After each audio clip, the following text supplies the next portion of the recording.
Oi, pessoal! Bem-vindo à nossa live Bíblia Aberta.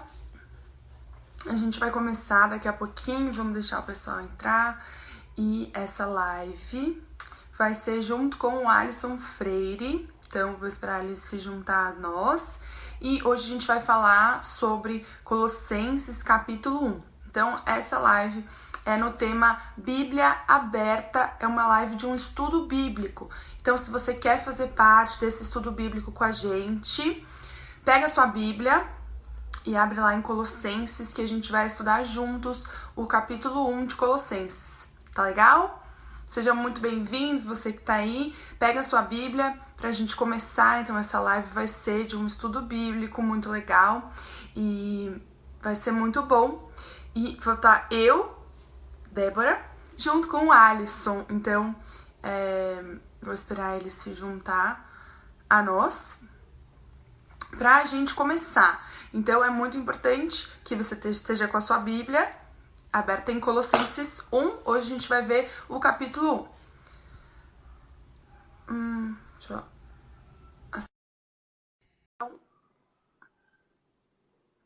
Esperando a Alisson se juntar. Então, o objetivo da Bíblia aberta. Oi, Alisson. Oi! Tudo bem? Deixa eu só fechar esse monte de porta aqui. Tá. Oi, amigos. Hello! Saudade de todos vocês. Saudades de todos. Oi, GB. Tudo bem? Saudade, EB. Oi, Nunca Mirai. senti tanta falta das suas piadinhas sem graça. Oi, Gabi. Gabizinha, Moisa. Oi, gente. Gente, então, pega a sua Bíblia e abre em Colossenses. Deixa ela aberta em Colossenses, né? Isso é importante. Abrir a Bíblia e deixar aberta em Colossenses.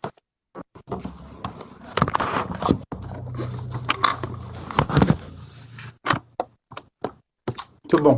Muito bom. Fazendo um barulho, você arrumando isso. Nossa, desculpa. É que, assim, eu vou confessar uma coisa. Eu tô, assim, tentando arrumar um espaço aqui para deixar o mínimo de bagunça possível para a gente poder seguir a live de uma forma sem atrapalhar, sem um felino pular em cima de mim e assim seja. Ah, é importante fechar a porta e deixar o gato pra fora. Isso. Muito bom. Então, hoje a gente... Isso foi um cachorro? Tem um cachorro? Não, isso é na rua. É a rua.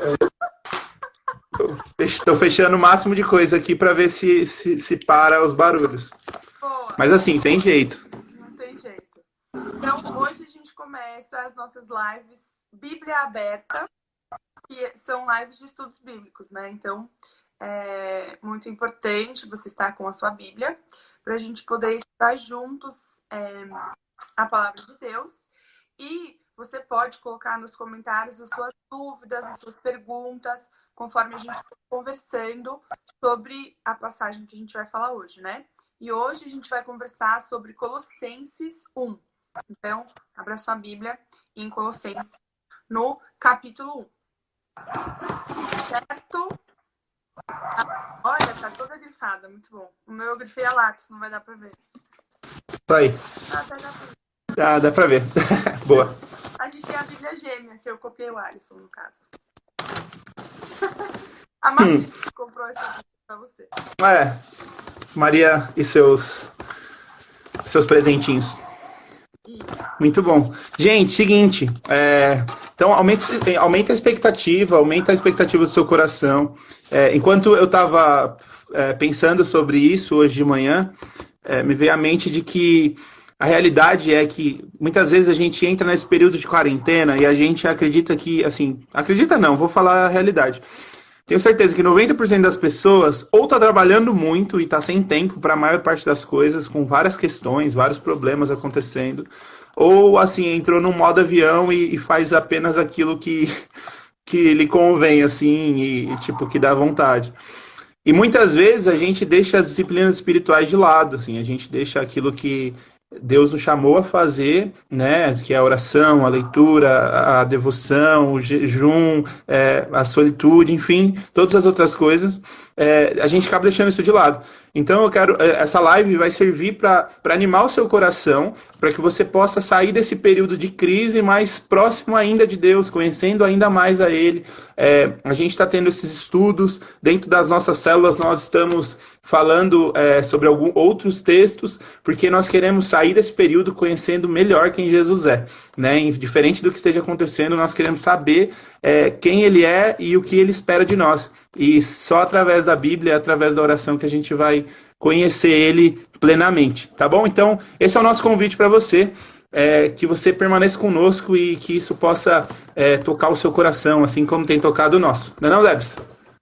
Isso, com certeza, né? Então, a gente tem falado sobre disciplinas espirituais e o importante é não só a gente falar, mas a gente praticar também. E a leitura bíblica, o estudo da Bíblia é super importante quando a gente fala de crescer espiritualmente. A Bíblia, ela é o alimento para a gente crescer.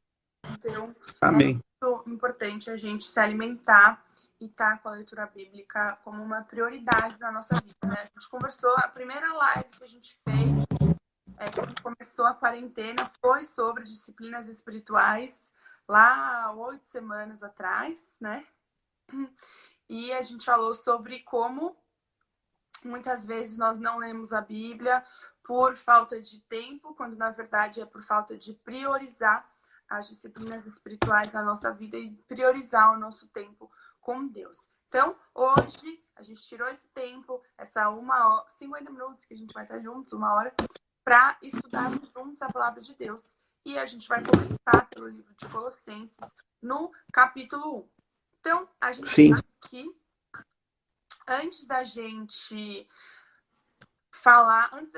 ler um livro da Bíblia, é muito importante a gente falar sobre o contexto desse livro, o contexto histórico, quem escreveu, porque a Bíblia foi escrita por pessoas inspiradas por Deus, né? Então, a Bíblia tem vários autores, cada livro foi um autor que escreveu. Paulo escreveu boa parte do Novo Testamento, a maior parte das cartas são dele, mas várias pessoas diferentes escreveram os livros da Bíblia. Então, quando a gente começa a leitura de um livro, como hoje a gente vai começar a leitura de Colossenses, é muito importante a gente falar sobre o contexto, tanto histórico quanto do recipiente desse livro, que é o destinatário dessa carta, né? Essa carta foi escrita de alguém para alguém, como hoje em dia você escrever um e-mail para alguém, é de alguém para alguém, certo? Então, a gente vai falar sobre o contexto. Alisson, quer falar um pouquinho sobre isso? Sim, a gente estava falando no período de crise, né? A gente estava falando que realmente a gente está passando por um período de reclusão, né? E uma das coisas que mais me chama a atenção, e a gente vai falar mais para frente, é que essa carta ela foi escrita quando Paulo estava preso. Paulo ele se encontrava preso junto com ele se encontrava preso, mas ele não deixou de fazer aquilo que ele foi chamado a fazer. Então, o conteúdo dessa carta ela é destinada para encorajar a igreja de Colossos, que tinha alguns, que os membros eram novos, né? A gente pode dizer assim, que eles eram membros novos, convertidos, eram novos na fé, e essa carta, ela traz o conteúdo de Paulo para que esse povo possa ser encorajado e para que eles possam discernir sobre os falsos mestres daquela época. Então, Paulo, muitas vezes, né, a gente estava até comentando, eu e a Débora, que Paulo, várias vezes, ele relata sobre os falsos mestres, né? Ele começa a falar, e aí ele começa a falar sobre Cristo, quem Cristo realmente é. Então, o conteúdo dessa carta, ele é direcionado para esse público. Então, ele é direcionado para cristãos relativamente novos, e ele bate, né, continuamente na verdade de Cristo que eles receberam, advertindo contra as influências religiosas que vinham de partes externas. Então, esse é um ponto bem importante de se lembrar. Segundo ponto, ela foi escrita em torno de 60 a 61 depois de Cristo. Então, Paulo tá preso em Roma e escreveu essa carta para o povo de Colossos. Juntamente com Paulo se encontrava Timóteo nessa época, que era o seu companheiro mais jovem, mas que acompanhava ele em toda essa trajetória. E essa carta, ela não é especificamente só para os judeus, né? Ela se trata de uma carta direcionada para os gentios. Então, a gente vê o evangelho, o reino de Deus alcançando outros povos, né? Tendo em mente que naquela época eles acreditavam que o evangelho era só para o povo judeu. Beleza? Opa! Então, Paulo, né, ele é conhecido e ele fala, ele mesmo fala que ele foi um apóstolo destinado aos gentios. Então, Paulo foi um dos primeiros missionários que a gente teve, porque ele saiu do seu próprio povo, que era o povo judeu, para alcançar os gregos de diversas cidades gregas. Então, o Império Romano era bem grande e a Grécia ocupava o Império Romano ali na Ásia Menor. E a Ásia Menor também, a parte da Turquia. E Paulo viajou por toda aquela região plantando igrejas e encorajando igrejas. Essa igreja específica de Colossos não foi plantada por Paulo, mas ela foi plantada por Epáfras, né? Como a gente vê, e Epáfras era um discípulo de Paulo, alguém que se converteu através dos ensinamentos de Paulo, e daí ele vai lá, volta para a cidade dele, Colossos, e planta essa igreja. Então foi plantada por um discípulo de Paulo, mas Paulo então escreve essa carta para a igreja de Colossos, que é uma igreja, como o Alisson falou, feita de gentios, que eram os não-judeus. Então era o ministério principal de Paulo, era com os gentios. Depois do Conselho de Jerusalém, que a gente lê lá em Atos, foi determinado que o evangelho era também para os gentios e não só para os judeus. Então, foi quando começou a expansão, não quando começou, mas quando se estendeu a expansão do evangelho dos judeus para os gentios, e por isso que a gente vê a maior parte das cartas de Paulo sendo escritas pelos gentios, que eram os não-judeus, como é o caso dessa carta de Colossenses, né? Verdade. Então, de Paulo para Colossenses, e como a gente viu, igreja fundada por um discípulo de Paulo, Epáfras. E aí, é muito interessante a gente ver como Paulo começa a carta dele, né? Então, Paulo começa a carta dele com um encorajamento para os colossenses, com uma sessão de ação de graça. Se você olhar aí na sua Bíblia, o versículo 3 de Colossenses 1, Paulo começa com ação de graças. E ele começa, então, falando pelo que ele agradecia a Deus em relação aos colossenses. E aí ele destaca duas coisas principais pelas quais ele era grato a Deus em relação aos colossenses. A primeira coisa era pela fé deles em Jesus. Então, ele era grato a Deus pela fé deles em Jesus.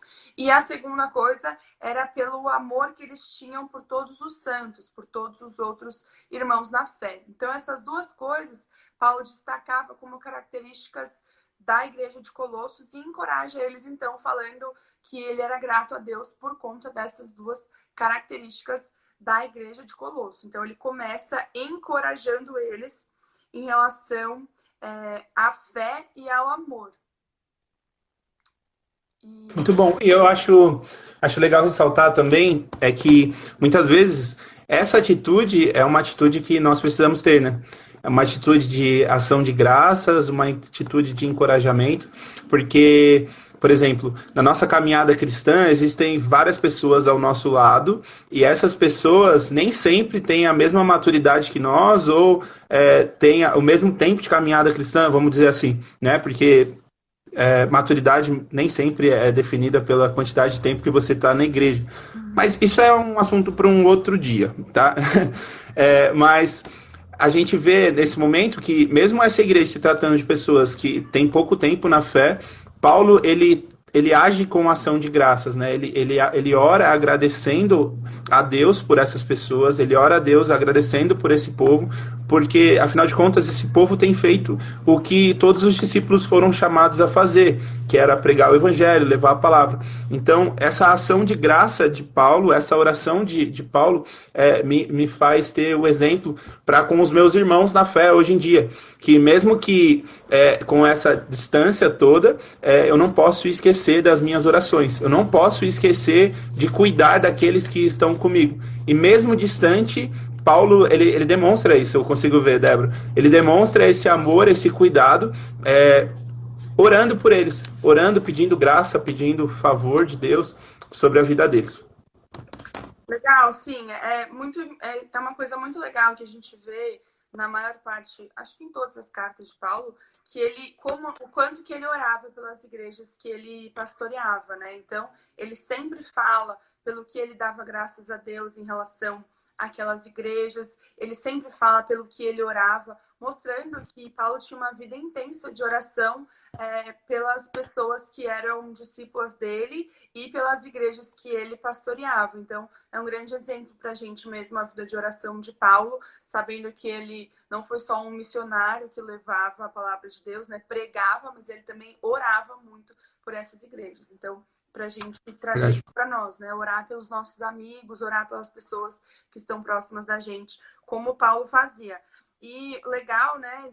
E é muito legal quando Paulo começa a falar pelo que ele orava, porque a gente vê qual era a prioridade de Paulo quando ele estava orando por uma igreja. Né? Então, por cada igreja ele orava por uma coisa específica, diferente.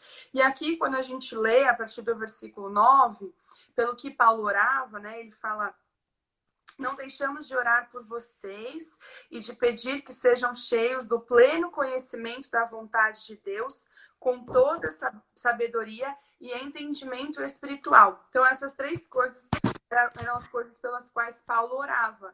Né? Então, ele orava para que os colossenses tivessem o pleno conhecimento da vontade de Deus. Ele orava para que eles tivessem sabedoria e entendimento espiritual. Então, essas três coisas eram motivos pelos quais Paulo orava pela igreja de Colossenses. Quando eu vejo isso, eu começo a pensar, então, que se Paulo orava por essas coisas são muito importantes, eu preciso tê-las na minha vida, né? Então, pleno conhecimento da vontade de Deus, sabedoria e entendimento espiritual. São coisas legais para a gente orar, para a gente ter na nossa própria vida. Porque se Paulo orava para que a igreja de Colossos tivesse isso, é porque é muito importante e muito legal, né? É muito legal, claro, mas é muito importante a gente orar por isso. E somente com esse pleno, assim, eu vejo na minha própria vida que somente quando você decide viver, né? Conhecer a Deus, né, esse pleno conhecimento que ele fala, né, no versículo 9, que você citou, a sabedoria, o entendimento espiritual, né, somente quando você começa a orar por isso, a querer ter, porque existe um ponto onde, por exemplo, na nossa igreja, nosso pastor ora para que a igreja tenha isso, e que você ora querendo ter isso, que você anseia por esse desejo. Por exemplo, a gente acabou de falar, né, que essa igreja é uma igreja nova na fé.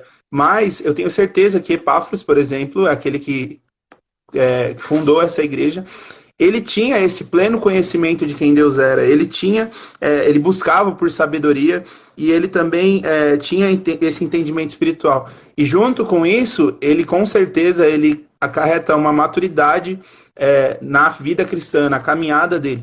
Porque sem essa oração, sem a gente buscar isso para dentro de nós, sem a gente buscar esse pleno conhecimento, a gente jamais vai conseguir ser maduro o suficiente.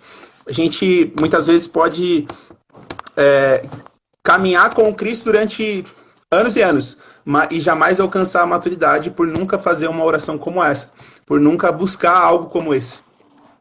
Sim, com certeza, né? É importante a gente entender que tem um objetivo, né? Paulo orava por isso e ele fala, né, que ele orava para que os colossenses viessem a viver de maneira digna do Senhor Jesus. Então, o conhecer a vontade de Deus, ter sabedoria e ter entendimento espiritual tem um objetivo, que é o quê? Que é viver de maneira digna de Jesus e agradá-lo. Então, você ter conhecimento da vontade de Deus, você ter sabedoria e você ter entendimento espiritual é algo que leva você a ter uma vida digna de Jesus e é algo que leva você a agradar Jesus. Então, a gente muitas vezes, né, acha que a gente só agrada Jesus adorando, né, em momentos especiais ou, sei lá, né, não pecando, mas na verdade a gente agrada a Ele também quando a gente tem sabedoria, quando a gente tem entendimento espiritual e quando a gente vive na vontade de Deus para nós. Então, isso é uma coisa interessante para a gente pensar e está ligado super, né, à maturidade, ao crescimento espiritual. Que um pai se alegra quando o seu filho cresce e amadurece. Imagina um pai que o filho tem, sei lá, 20 anos, 30 anos e é como se fosse um bebê. Não vai ficar feliz, né? Por mais que o filho fique no colo dele o tempo todo. Ele quer que o filho cresça. E Deus, nosso Pai, quer que nós cresçamos e que nós venhamos a amadurecer. Então, para isso, precisamos orar por e trabalhar para que sejamos sábios e tenhamos entendimento espiritual e também entendimento da vontade de Deus para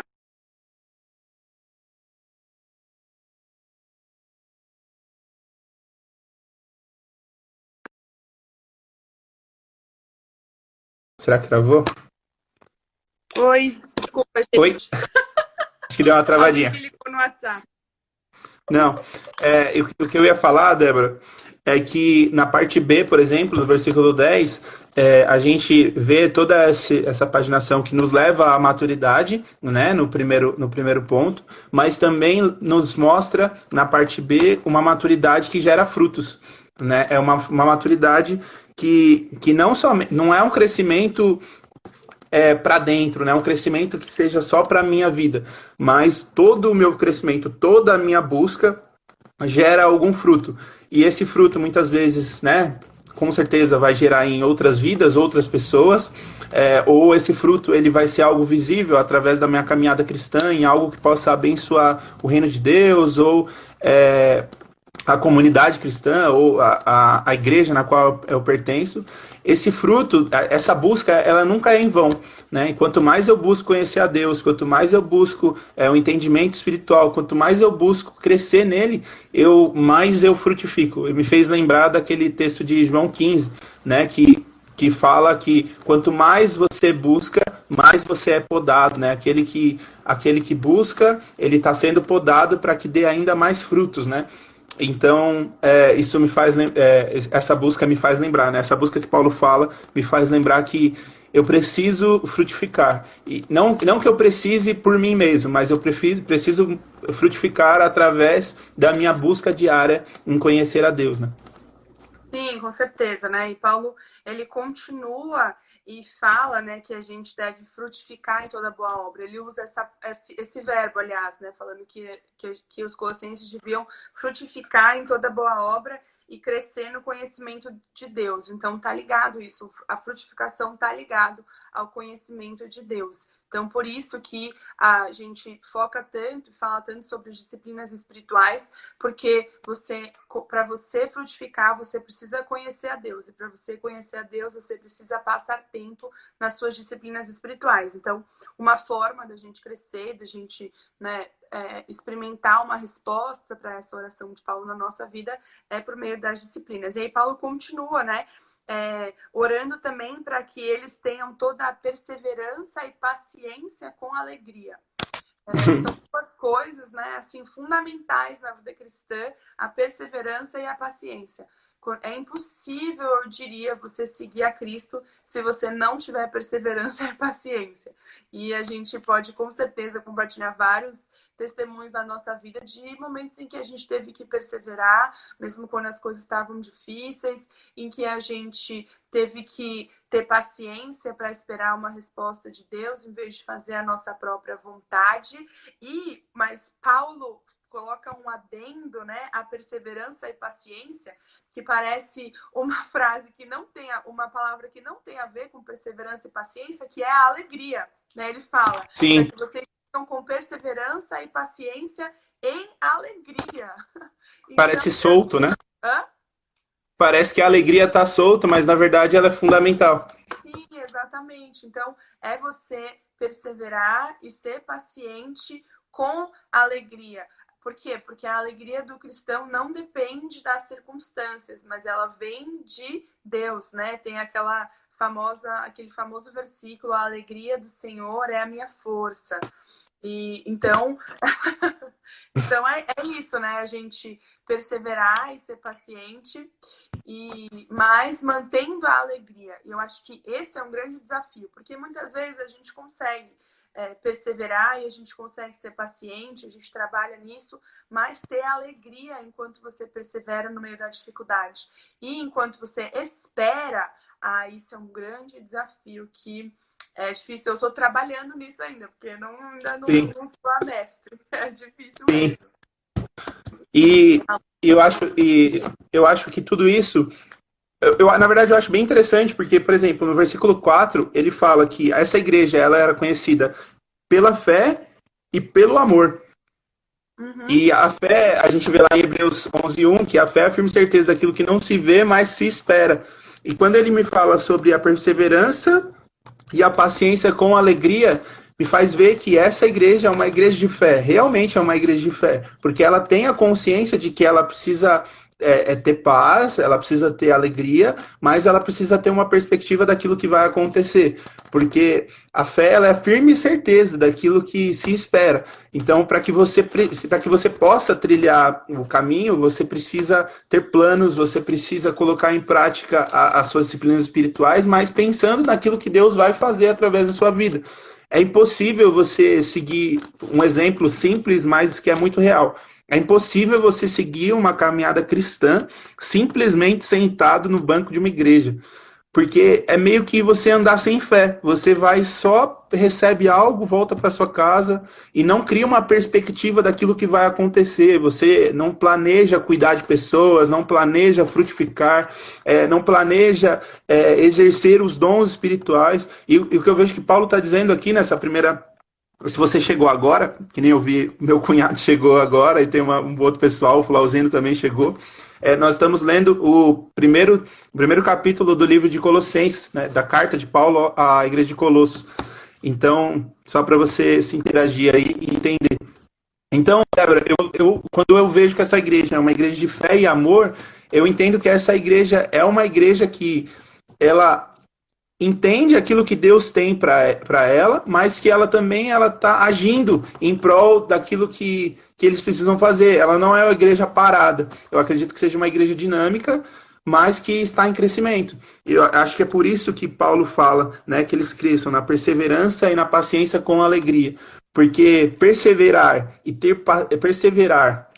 sem paciência, você vira assim, né? Se você for, não tem como. A perseverança e a paciência andam junto, porque se você não tiver paciência, você não consegue perseverar em nada, né? A gente, você não lê a Bíblia do dia para a noite, por exemplo, né? Você precisa ter paciência e saber entender os processos da vida, porque sabe que as coisas não vão acontecer de uma hora para outra.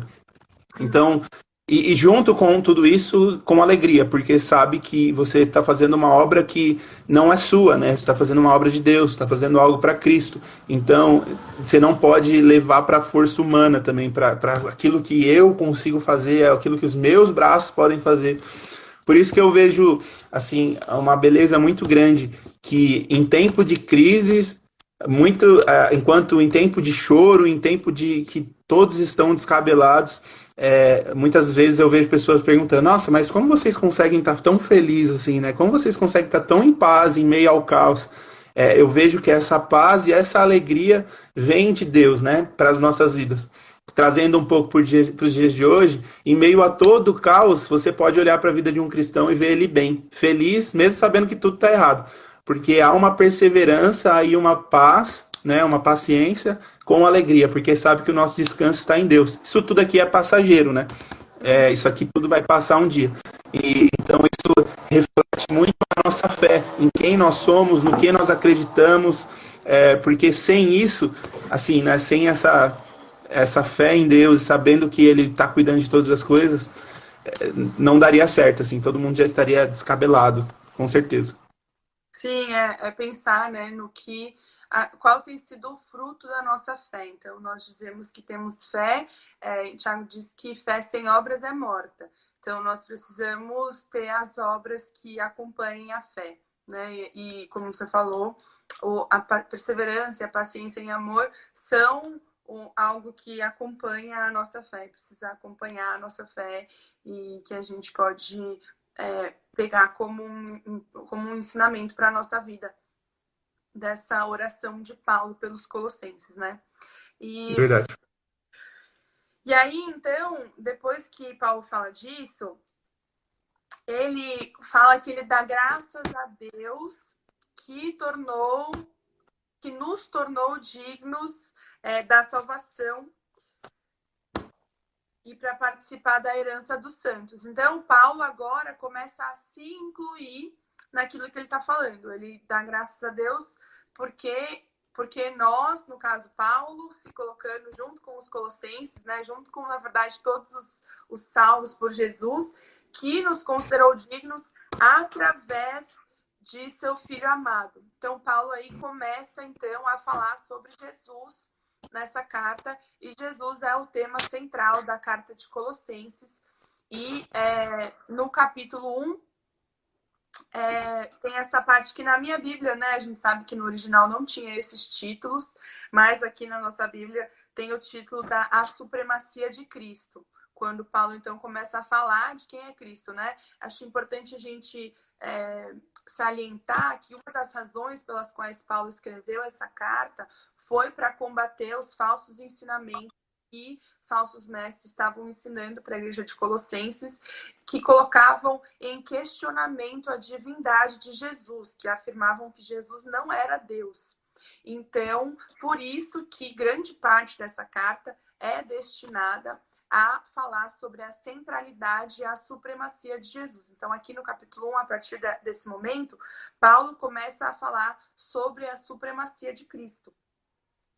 E aí, a gente pode ler, na verdade, antes dele começar a falar sobre a supremacia, ele agradece, então, a Deus pela salvação e agradece a Deus por Jesus, em quem nós temos a redenção. Então, aqui começa o primeiro aspecto que Paulo salienta a respeito de Jesus. É de que em Jesus, o Filho de Deus, como ele coloca aqui, o seu Filho amado, nós temos o perdão dos pecados. Então, o primeiro aspecto que Paulo destaca em relação a Jesus, aqui em Colossenses 1, é que em Jesus que nós temos o perdão dos pecados. E isso é importante por quê? Porque mostra que a salvação, ela é dom de Deus, mas ela é conquistada para nós através de Cristo. Então, mostra aí a centralidade de Cristo na salvação. E se, né, talvez você tem pessoas que você está evangelizando, para as quais você está falando de Jesus, esse texto de Colossenses é um texto bom para você trazer, mostrando que o perdão de pecados é obtido através de Jesus. E se essa pessoa não tem um relacionamento com Cristo, não se achegou a Jesus, não há salvação para quem está longe de Cristo Jesus. Então, é através de Jesus que nós temos a salvação. E esse é o primeiro ensinamento que Paulo nos deixa aqui no versículo 14, a respeito de Jesus, de quem é Jesus para nós. E essa é uma pergunta muito relevante nos dias de hoje, né? Porque não só no tempo de Colossenses, mas nos tempos atuais também, ainda, né, a gente acha que é uma ideia nova essa, mas é uma ideia antiga, em que é questionado a divindade de Jesus, né? Muita gente acha que Jesus foi o quê? Foi um sábio, foi um profeta, foi um homem bom, mas sim, muitas pessoas, né, não a maioria, mas muita gente não acredita que Jesus era Deus de fato. E aí Paulo começa, então, a explicar quem Jesus era. E a gente pode ver aqui versículo por versículo, depois, a partir do versículo 15, quem era Jesus. Acho que é legal ressaltar também que nesse período a gente está falando de 60 anos depois da morte de Cristo. Então, provavelmente, aquilo que a gente vê lá... Não, isso, 60 anos depois do nascimento, perdão. Aquilo que a gente vê lá atrás, né, da questão que você precisava matar um animal para o perdão dos pecados, porque você precisava fazer um ato para que você pudesse ser redimido pelos seus pecados. Provavelmente esse era o ensino dos falsos profetas, trazendo algo que menosprezava o sacrifício que Jesus fez, né, morrendo numa cruz, e tentando trazer de volta o povo para fazer esses sacrifícios novamente. Então, a gente tem que pensar na questão histórica, entendendo que esses falsos profetas provavelmente eles estavam pregando isso para que esse povo voltasse às velhas práticas. E o que Paulo está tentando fazer é ressaltar a centralidade de Cristo, a majestade de Cristo como o único e suficiente Salvador, que através dele você é perdoado dos seus pecados, que através de Cristo você tem uma vida nova, que através de Cristo, o Cordeiro que morreu na cruz, aquele que derramou seu sangue por você, aquele que não tinha pecado, mas se fez pecado por amor a você, morreu para que você pudesse ser santo, para que você pudesse ser livre do pecado e para que você um dia possa morar com ele. Então, acho que é importante ressaltar isso, que naquela época era ainda mais forte. E por mais que hoje ainda aconteça, né?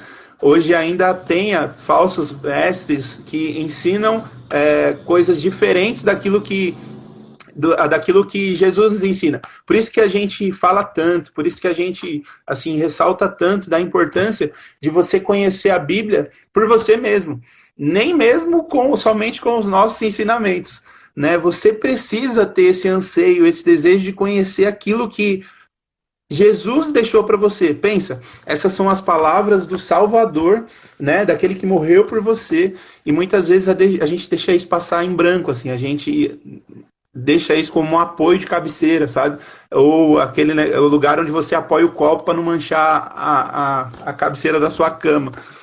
Então, a gente precisa ter isso em mente. Se a Bíblia é a palavra de Deus, a gente precisa conhecer, a gente precisa saber, a gente precisa ter anseio, fome, porque vocês não podem conhecer a Jesus a partir do que o Alisson fala, e nem a partir do que a Débora fala.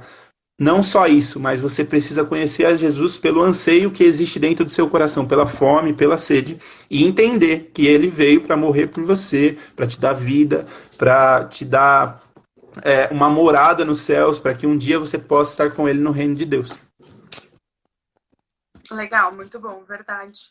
Muito verdade. Por isso que é tão importante a gente conhecer a Jesus, né? E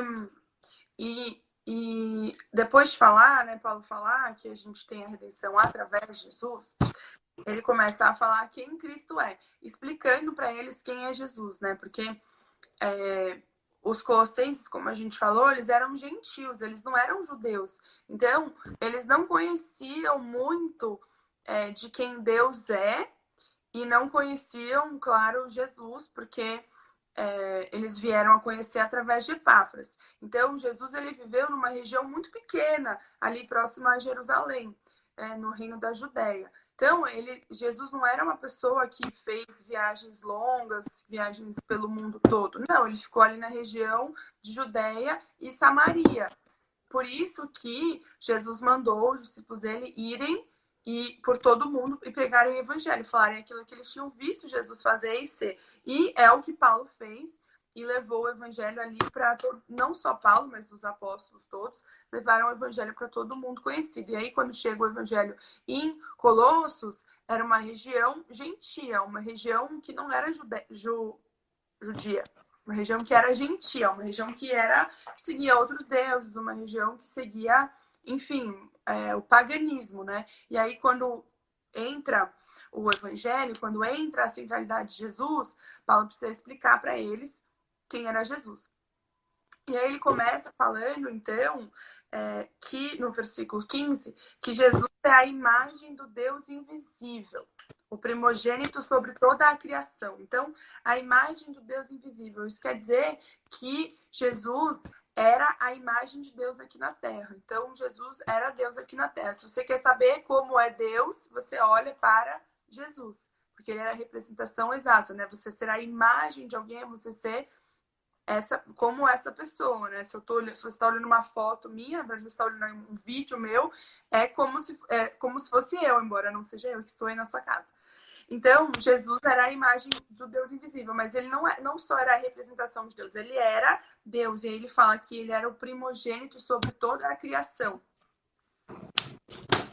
E nessa parte, a gente estava falando, né, antes de começar, que essa palavra primogênito pode levar um pouco de dúvida, né? Achando que Jesus foi o primogênito, o primeiro a ser criado, mas na verdade essa palavra tem uma ideia de precedente, né? Foi o precedente a toda a criação, porque depois, nos versículos seguintes, Paulo começa a falar que todas as coisas foram criadas por meio de Jesus, né? Isso aí. E é importante a gente pensar aqui também que as características que a gente vai ver daqui para frente são as características que Deus espera para que a gente tenha, né? Que a gente precisa ter uma vida cada dia mais parecida com a de Jesus. Então a gente vai ver aqui né, nos versículos para frente, né? Que ele é a cabeça sobre todo o corpo, sobre o corpo, né, que é a igreja, onde nós nos encontramos. Ele vai falar, né, sobre as renúncias que ele fez, né, essa parte que ele fala da cabeça é no versículo 18. Né, vai falar que, depois vai falar que foi do agrado de Deus moê-lo num madeiro, né, para que hoje nós pudéssemos ter essa vida que nós temos. Então, é importante a gente pensar. Eu estava ouvindo essa semana, o GB tá por aí ainda, então ele não, acho que foi ele que me mostrou essa banda, que é a do Projeto Sola. E aí tem uma música exatamente com esse texto, e principalmente com essas partes que fala do 15 ao 20. E enquanto você escuta essa música, você começa a meditar no sacrifício de Deus, né? No sacrifício de Jesus numa cruz. Então, acho que é mais fácil você entender o quão doloroso foi, né? O quão profundo foi o sacrifício dele por nós. Quando a gente olha um texto como esse e saber que, por exemplo, que o sangue dele foi derramado numa cruz simplesmente para que hoje eu e você pudéssemos ter vida. Assim, me faz pensar bastante esses textos, sabe? Me faz repensar muitas coisas sobre a minha vida. Talvez Paulo tivesse, nesse momento aqui, fazendo com que eles pudessem imaginar o tamanho da dor, assim, do sacrifício de Jesus e o tamanho da importância. Você falou algo que eu não tinha notado, né? Que eu não tinha percebido. Que, como eles não eram judeus, eles tinham acesso a outras religiões, do paganismo, né? Então, ele traz essa essência de que ele precisava demonstrar quem era Jesus através de uma carta. E aí ele coloca esse texto que parece mais uma poesia, né? Para que a pessoa possa pensar. Então, quando você lê esse texto, você consegue ver, né, a figura de Jesus, né? Você consegue, lendo, você consegue enxergar quem ele foi e como ele foi, né? Uhum. Sim, né? E fala, e não só as características de Jesus, mas o papel de Jesus em relação a nós. Né? Isso é uma coisa muito legal de a gente pensar, que Paulo está querendo trazer para nós, que Paulo fala que ele é o criador de todas as coisas, que por meio dele tudo foi criado, que é por meio dele que a gente tem a redenção, que ele é o cabeça da igreja, que ele a supremacia está nele, então, e de que ele estabelece a paz por meio do seu sangue. Então a gente vê aquilo que quem Cristo é para nós, né? Não só as características dele, mas aquilo que ele faz, aquilo que ele fez, que nos traz nesse lugar hoje. Então, se nós estamos num lugar de reconciliação com Deus, se hoje nós temos acesso a Deus, é por conta de Jesus, é por meio de Jesus. E o sacrifício dele é que nos traz paz, é por conta do sacrifício de Jesus que nós temos salvação. E aí a gente passa a ver a importância, e é demonstrado aqui, então, para a igreja de Colossos, a importância de Cristo, não só como alguém que tinha ensinamentos sábios, não só como alguém que era um homem bom, um profeta, mas como o Salvador, como Deus encarnado. Então, grande parte dos questionamentos são sanados quando é entendido, então, que Jesus era o Deus encarnado aqui na Terra, a imagem perfeita de Deus aqui na Terra, e que morreu por nós para nos trazer salvação. E a gente começa a entender, então, por que Cristo é a centralidade do Evangelho, as boas novas de que há salvação através de Jesus. E então, ele é o cabeça da igreja. Então, nós somos igreja, igreja é constituída por todos os crentes em Jesus, e ele é o cabeça, ele é o centro, ele é aquele que está à frente de todas as coisas. E na nossa vida individual, então, também. Porque quando a gente pensa que Cristo é o cabeça da igreja, está à frente da igreja, Cristo precisa ser o cabeça da nossa vida também, individual, e precisa ter a supremacia, não o nosso eu. Essa é uma grande tentação humana para todos os seres humanos, que é colocar a si mesmo à frente de tudo na vida, né? Então, a minha vontade, o meu querer, aquilo que eu quero, uma das primeiras palavras que o bebê aprende a falar é meu, né? Ou dá. Ai, meu. Por quê? Porque essa é uma coisa humana. E a gente entender a supremacia de Cristo inclui a gente entender e praticar a supremacia de Cristo na nossa vida, colocando Jesus acima das nossas próprias vontades, colocando a vontade dele acima da nossa vontade, colocando Cristo como o centro da nossa vida e não o nosso próprio ego e não a nossa própria vontade. A gente entender, então, a supremacia de Cristo implica em a gente também entender que Cristo precisa ser o primeiro na minha vida, tá? Em primeiro lugar. E não a nós mesmos, né? Sim. E aí, mais para frente, né, depois dessa parte que ele fala sobre a supremacia de Cristo, e eu vou passar um pouquinho por conta do horário, lá no 21, ele começa a falar sobre que nós estávamos separados dele, né? Isso entra de encontro com o que a Débora está falando, que nós estávamos separados de Cristo e nós fomos reconciliados com ele por meio de seu sacrifício. Tem até aqui um trecho de um versículo que eu uso bastante, todas as vezes que eu vou ministrar ou que eu estou falando, é alguma coisa relacionado a quem eu era, a maneira que Jesus me enxerga, que é a parte de que antes nós éramos inimigos de Deus por causa dos nossos maus procedimentos. Então, tem um outro versículo que fala que ele nos amou, mesmo quando nós éramos inimigos, né? Inimigos de Deus. E isso me faz pensar que como pode, né, alguém me amar, assim, ter um amor tão grande, um amor de entrega, um amor sacrificial por pessoas que são relatadas como seus inimigos, né? Jesus, ele já tinha decidido todas as coisas. Se a gente for ler lá em João 1, né, o princípio de todas as coisas, a gente vai entender que antes mesmo de que ele pudesse morrer numa cruz, ele já tinha decidido morrer. Ele já tinha decidido que ele morreria na cruz por nós, por amor a nós. Então, ele assim, antes de eu aceitar Jesus, ele já tinha me amado, né? Antes de eu, assim, poder... A Débora falou, né, que as primeiras palavras que uma criança aprende a falar é meu, dá. Antes mesmo de eu aprender a falar o sim e falar sim, eu quero aceitar ele como meu único e suficiente Salvador, ele já tinha feito um sacrifício enorme por mim e por você. E aqui a gente vê isso, né? Que Paulo, ele começa agradecendo, ele faz orações, ele relata quem Cristo é. E ele fala, olha, agora antes vocês estavam separados de Cristo por conta dos seus maus procedimentos, mas agora ele os reconciliou pelo corpo físico de Cristo, mediante a morte, para apresentá-los diante dele santos, inculpáveis e livres de qualquer acusação. Isso para mim assim, é maravilhoso, porque cada um sabe, né, qual é a realidade da sua vida, né, a realidade...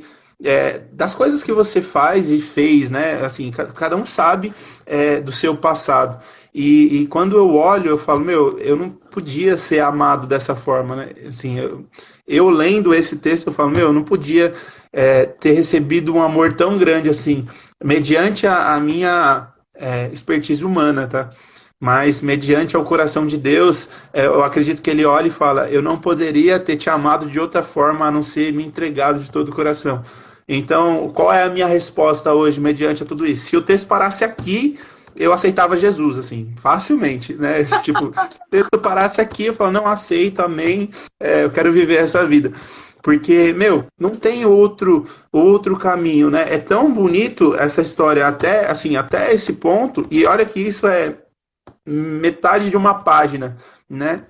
É tão bonito essa história até aqui que nos faz assim repensar realmente o que que a gente tem feito da nossa vida cristã, né? Porque olha o tanto de renúncia que ele fez até aqui para que chegasse nesse ponto e ele me chamasse para ser santo, inculpável e livre de qualquer acusação. Então, tipo assim, tudo que me acusa, tudo que assim tenta me jogar para baixo, tudo que tenta falar que eu não sou, que eu não posso, cai por terra a partir do momento que eu olho para Cristo. A partir do momento que eu vejo quem ele é, assim, tudo cai por terra, porque somente ele, né, se sacrificou por mim. Somente ele é, pôde fazer um sacrifício tão grande para que eu pudesse ter vida.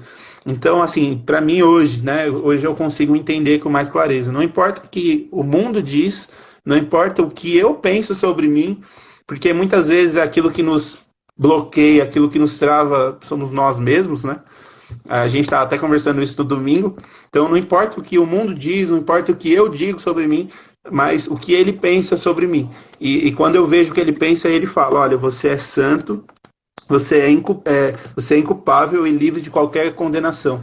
Não por meio seu, né? Não porque você é forte, porque você é bom, mas pelo que foi dito em cima, né? Pelo seu sangue derramado na cruz, lá no versículo 20. É muito bonito, é muito bonito. É bonito mesmo, né? Pensar que a gente é santo, inculpável e livre de acusação. Se você tem alguma dúvida, aliás, do que a gente estudou até agora, você pode colocar no comentário alguma pergunta, tá bom? Que a gente pode responder e te ajudar aí a pensar. Mas o que eu acho muito interessante, né, e importante a gente trazer também, é que Paulo fala isso tão bonito, tão belamente, né, no versículo 22, que o Alisson acabou de comentar.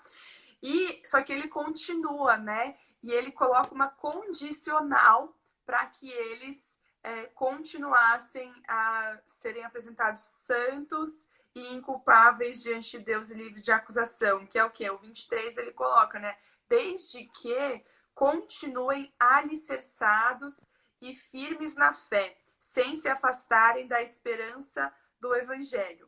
Então, a condição para continuar sendo apresentado santo, inculpável e livre de acusação é continuar alicerçado na fé, sem se afastar da esperança do evangelho.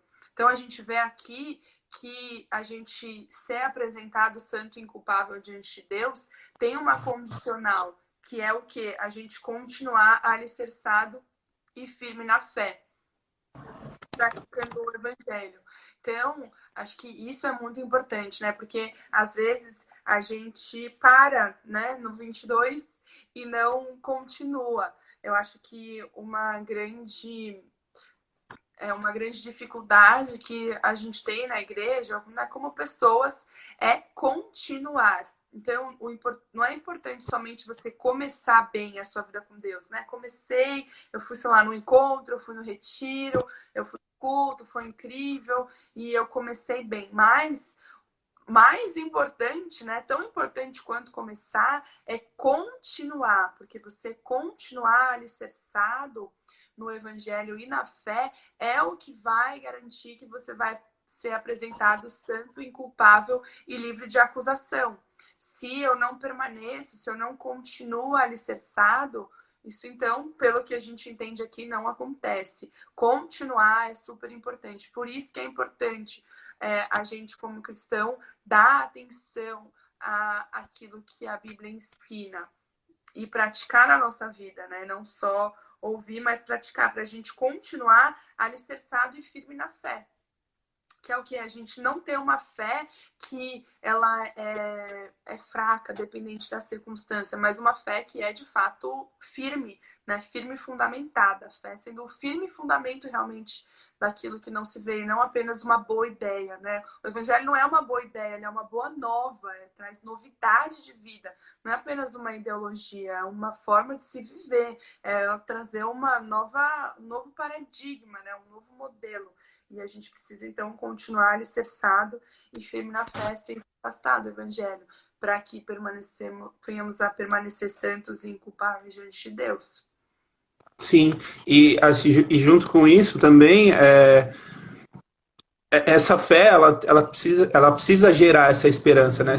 A gente precisa ter a esperança de cumprir aquilo que Deus nos chamou.